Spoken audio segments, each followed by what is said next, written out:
तर मनपा निकालानंतर अनेकांची तूतू मैमे सध्या सुरू आहे। कुठे नेमकं काय घडत आहे पाहूयात। महापौर निवडीआधी शिंदेंच्या शिवसेनेचे विजय नगरसेवक वांद्र्यातल्या हॉटेल ताज लँड्स एंड मध्ये शिफ्ट, तर सर्व नगरसेवकांचा सन्मान केला जाणार, बैठक सुद्धा होणार। नवी मुंबईमध्ये नाईकांचं वर्चस्व कायम, शिंदेंना डिवचणारे बॅनर्स झळकले, बॅनरवर टांगा पलटी अशा आशयाचं व्यंगचित्र। नवी मुंबईमध्ये टांगा पलटी घोडे फरार यावरून आरोप प्रत्यारोप रंगले होते, तर दुसरीकडे गणेश नाईकांचा घोड्यासोबतचा एक व्हिडिओ सुद्धा व्हायरल। वेळ पडल्यास विरोधी बाकावर बसू, योग्य मान सन्मान न मिळाल्यास वेगळा विचार करू, ठाण्यातील निकालानंतर भाजपचे आमदार संजय केळकरांचं सूचक वक्तव्य। जनतेने युती म्हणून मतदान केलं, सत्तेमध्ये शिवसेना आणि भाजप म्हणूनच राहावं अशी इच्छा, युतीत योग्य सन्मान राखू, नरेश म्हस्केंची प्रतिक्रिया।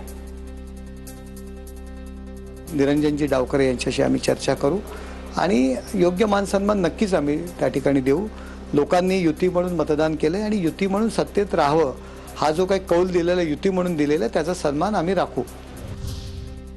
काँग्रेसचे आमदार भाई जगताप यांना पक्षाची कारणे दाखवा नोटीस, पक्षाच्या विरोधात विधान केल्यानं नोटीस पाठवल्याची माहिती। वर्षा गायकवाड यांनी पराभवाची जबाबदारी स्वीकारून मुंबई अध्यक्षपदाचा राजीनामा द्यावा असंही केलं होतं वक्तव्य। दरम्यान पक्षानं 7 दिवसांच्या आत मागितलं उत्तर।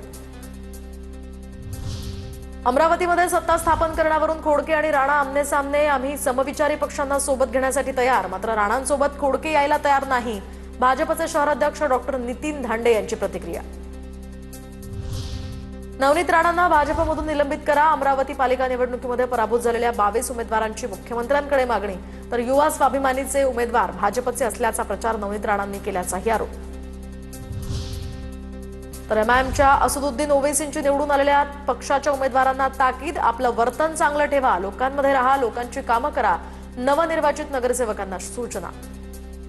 मैं सख्ती से तमाम हमारे कॉरपोरेटर्स को ताकीद भी कर रहा हूं कि आप आवाम के दरमियान में रहिए और आपके वार्ड्स में जहां पर आपको कामयाबी मिली वहां पर आप डेवलपमेंट के काम करवाइए। सत्ता आणि पैशाचा प्रचंड वापर तरी काँग्रेस आघाडीला यश, महापालिका निवडणुकीमध्ये सर्वाधिक जागा जिंकणारा काँग्रेस 2 नंबरचा पक्ष, तर काँग्रेस आमदार विश्वजित कदम यांची प्रतिक्रिया।